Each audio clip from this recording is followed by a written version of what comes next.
Did you have thoughts you were going to share first? Or- Yeah, are we ready? Yeah, good to go. Okay. Brian, you guys ready? Yes, so. Okay. Thank you very much. Well, hey, thank you all for coming today. Appreciate the opportunity to sit down and have these conversations. We truly believe it's an important part of the process. We want to make sure that we are as open and as we possibly can be. And we appreciate the work that you guys do because it's really important for the public to understand what's going on, the good and the bad. We're not perfect all the time, and we recognize that. So thank you for what you guys do. Just start off on some of the things that you're seeing. Yes, there's been a few controversial things move through the session a little bit earlier, but it's important for us to let it be part of the process and let the process play out. And that's what you've seen. Now we're moving on, focusing, I think, on one of the most important things and one of the unique things that makes Utah Utah. We want to make sure that we pass balanced budgets, and yesterday we passed the basic budgets, or the base budgets. Sorry, base budgets. Off the House floor, the Senate will send theirs over. We sent ours to the Senate, and we want to make sure that we have a budget passed just in case. Things happen sometimes, and towards the end of the session when emotions get a little bit higher, sometimes things get a little crazy, and so we don't want to become like Washington, D.C. We want to continue to work together, and we want to make sure that the state has opportunity to function, and so it's a very important part of the process that we're working through right now. Appropriations committees are doing a great job, I think, working through the budgets overall. It's unique. Utah is one of the only states, or is the only state that I'm aware of, where every member of the legislature sits on an appropriations budget. Most other states have a Ways and Means Committee, and you just have a handful of members on that committee. And I think it's one of the things that make Utah one of the best fiscally managed states in the nation. So that's important to us. So that we'll be wrapping up later this week, and over the next couple days, and then we'll move on to the final budgets. But in the meantime, we're going to continue to work through the standing committees and continue to pass bills. So. Speaker, can I add one thing? The other thing that's great about our process is we also do meet. Our leadership will meet with the minority party. So there's several in the minority party leadership that they meet multiple times going over the budget, a number of the things that they're really concerned about. So there's a lot of collaboration even across the aisle as we're putting these base budgets and the rest of the budget together. Yeah, absolutely. And, regular meetings with Senate leadership, even the governor. Governor joins us for leadership meetings and occasionally, and that's important, having the open conversations, making sure we're working through problems collaboratively. So with that, anything else you want to add, Rich? Well, this morning, Steve Waldrop, the governor's advisor on housing affordability, spoke to an appropriations subcommittee about a report he received this morning, which is that 10% of the state's home construction workforce are undocumented. And I haven't double-checked or verified where he got that from, but he said that he believes that this could impact the construction of homes in the state if we have policies maybe like E-Verify or other policies that fast-track deportation of people that are undocumented. That could hurt how many homes are built. At the same time, people who are living here undocumented or illegally, they take up housing supply. So how do you guys think about immigration policy overlapping with housing supply in the state? Yeah, well, overall, I think we've laid out what our priorities are for immigration. We did that press conference the other day. We really are focused on criminals, right? The criminal element. We're working with the Trump administration. That's where we're focused on right now. Honestly, because of the Biden administration and what they've done, the amount of criminals that they've let into our country, we have our hands full as a state right now, just dealing with that. So that's where our focus is on right now. You've seen our priority bills.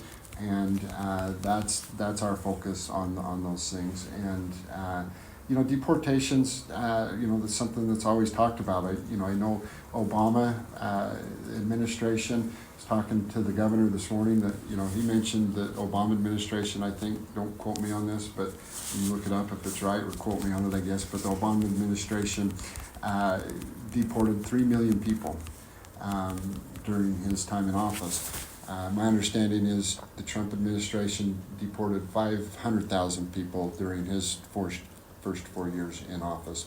And so deportations are important, part of the process. People are here illegally. But we do have a balance, I think, that we need to find. And right now we are committed and working on getting the criminals out of our state. That has to be our first priority. Public safety is our first priority, and that's where we're focused on right now.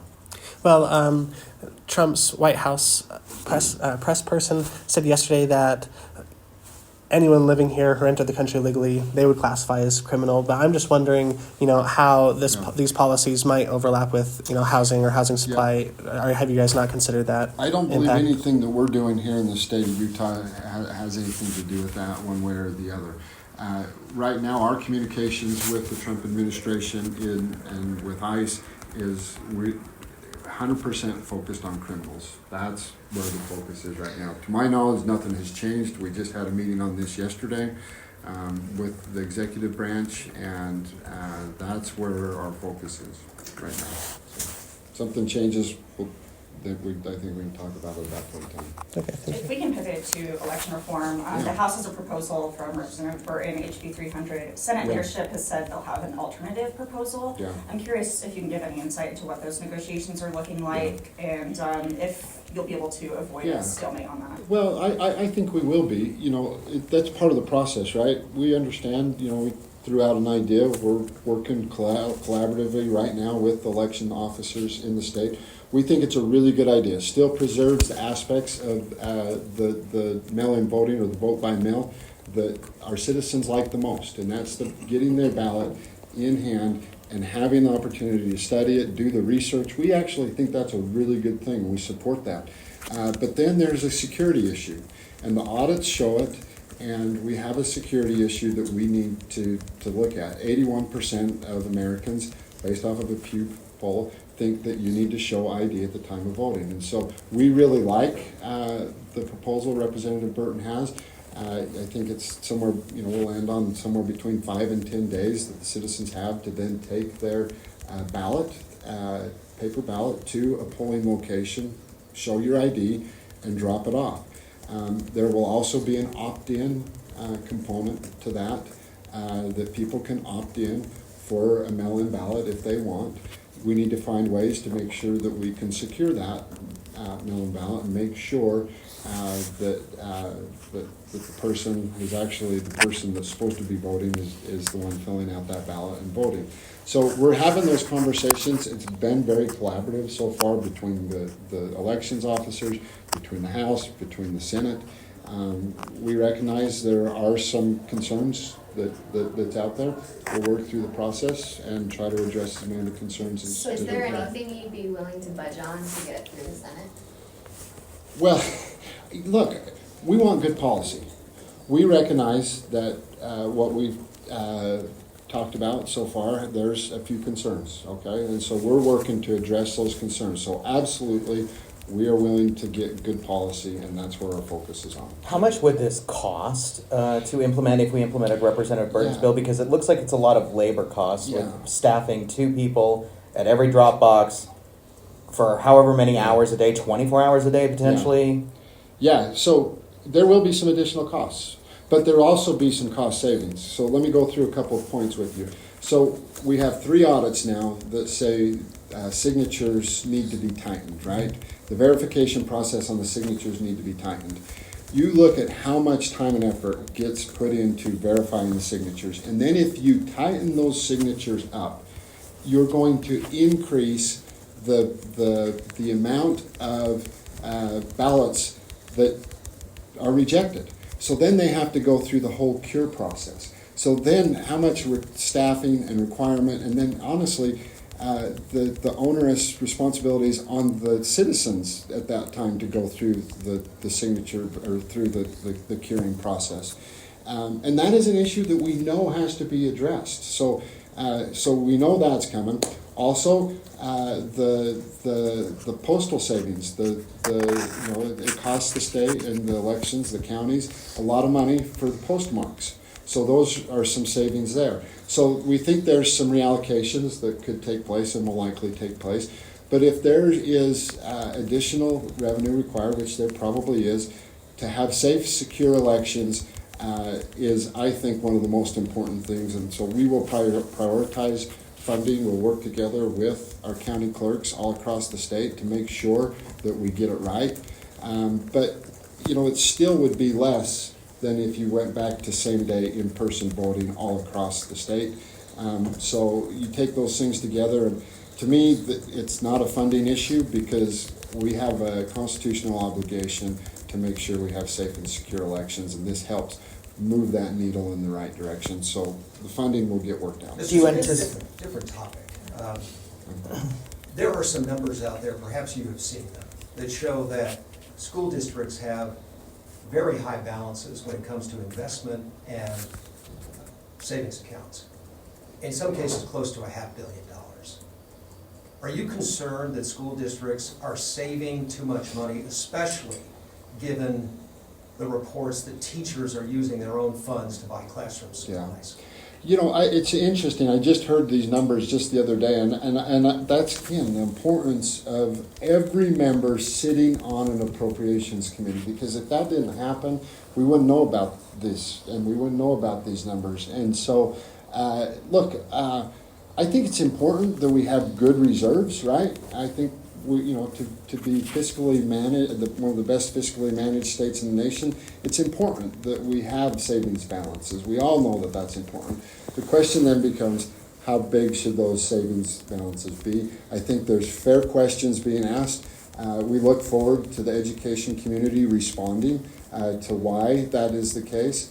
But it's a really good question, and these are part of the process, some of the discussions that we're going to be having over the next little bit. But some of the balances do seem a little bit concerning because they do have so much money sitting there, and some of that money, I think, should be going into teacher salaries and reducing classroom sizes and making our education system better. So, but again, that's the beauty of the process. As it goes through the process, I think some of those questions will be. So when you look at, what do you say to a teacher who sees these balances, nearly $500 million in the Alpine District, more than $400 million in the Jordan District? They're putting out their own money for supplies. What do you say to them to justify this? So I want to say, last year, it was a bill that we were very important. We increased the amount of money for teacher supplies. So we view that as a problem. We've addressed that problem. Can more be done? Absolutely. I think that's safe and fair. But again, these teachers need to go talk to their districts, their superintendents, and ask these questions, because there are some concerns out there. I know Representative Moss is married to one of those teachers in that area, and I'll let him speak to that. Well, and I appreciate the speaker really leaned in on this last year as you went out and did tours of schools, and we're hearing these stories of teachers, my wife being one of those as well, that puts a lot of her own money into supplies. Speaker really leaned in last year to make sure we did that. No, I share that concern, and so I do appreciate, the state has a rainy day fund for education. We're already preparing for those kind of downturns. We put Amendment G in, which I think is going to be very helpful even when we go through more difficult times. So we know that the state's doing a lot of things to protect. So the question, I think it's a really good question to ask. Is it necessary to have that much in reserve when you have these great needs? Should the legislature put a cap on what those reserves for school districts should be? I don't even know where the discussion is right now. So I think it's a fair discussion to ask, and it's premature, I believe, for us to be able to answer that question, because we need to give the districts time to respond and understand why they have so much money in there. It just hasn't went through the process yet. Back on the election bills, do you anticipate any kind of legal challenges should this bill pass? I don't think so. No, actually, we think, we certainly have the ability to go to same day in-person voting. I don't I think this is a more inclusive option. I think this is a good hybrid that keeps what people like the very most about vote by mail. And so I don't think it's too much to ask over a 5 or 10 day period. Most people are going to be driving past these polling locations at some point in time anyways. And I think really the questions ought to be asked, what can we do to make it simpler and easier so that they can get in and out of there quickly, so they're not having to wait in lines? These are the things that we want to address to make sure, yeah. Oh, I'm so sorry. So the Senate has signaled, though, that they they may not be supportive of the idea, like you're saying, to bring it back in. You're saying it's not too much to ask, but they're saying we might go to like a unique identifier Yeah. as opposed to just an ID number. I think we talked about that last week, right, on the back of their ballot. Are you willing, to Katie's point, to give up that piece of it in order to have the security that you say you want? To me, that's not what 81% of Americans and certainly a larger portion of Utahns want. They want to make sure that they are showing voter ID at the time you vote. And it just opens it up for potential fraud to do that. Now, not to say maybe that, as we're working through the process, look, I don't want to close the door on anything, but we feel pretty strong as we move through the process. And we're having really good conversations, so let's see what happens. So do you run Burton's bill and then hope you get to an agreement? Do you run it, or do you wait for the compromise first, or the?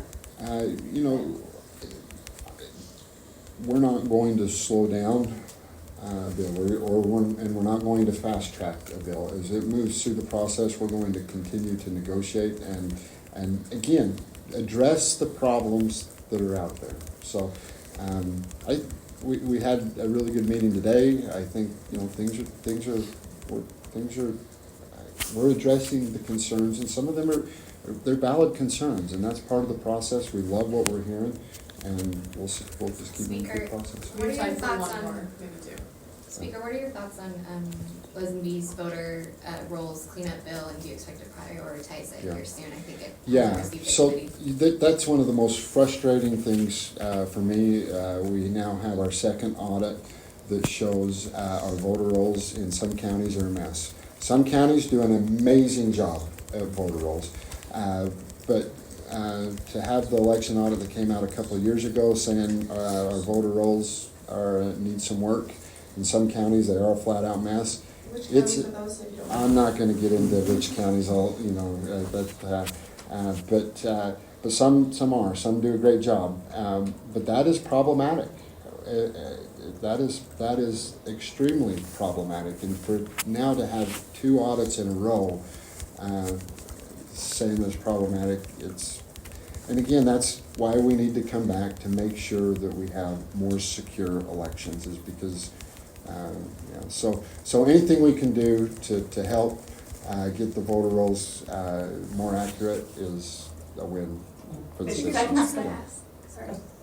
Can I ask a follow-up? The Lieutenant Governor's office has released data saying that over the course of using ERIC, it's eliminated 250,000 names from voter rolls. I'm curious if you see a valid alternative or a more efficient alternative out there that House has identified one. Well, as we work through the process, we're finding out about other options that are out there. I think it's important to evaluate all options, right? If ERIC isn't providing what we need to have clean voter rolls, we need to be looking at what other options are out there to have clean voter rolls. So that's the process we're going through. We'll see what it looks like as we're moving through the process. Can I ask on a different topic really quick?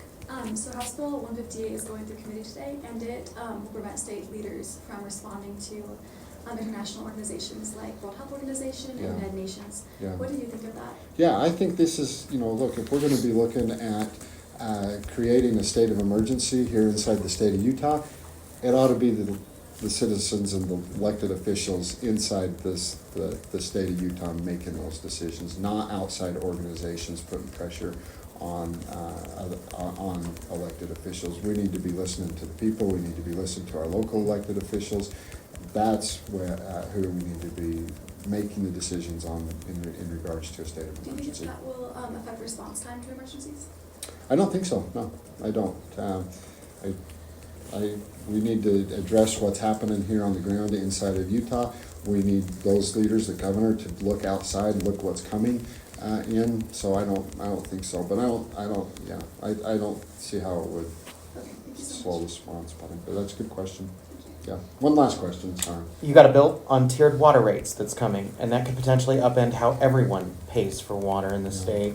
Where do you land on that bill? You know, I haven't dug into that bill enough to know one way or the other, so I'm not prepared to answer that question because I don't know much about it yet, Ben. Do you Sorry. support the idea of changing how people pay for water and going to more higher rates the more you use to force conservation?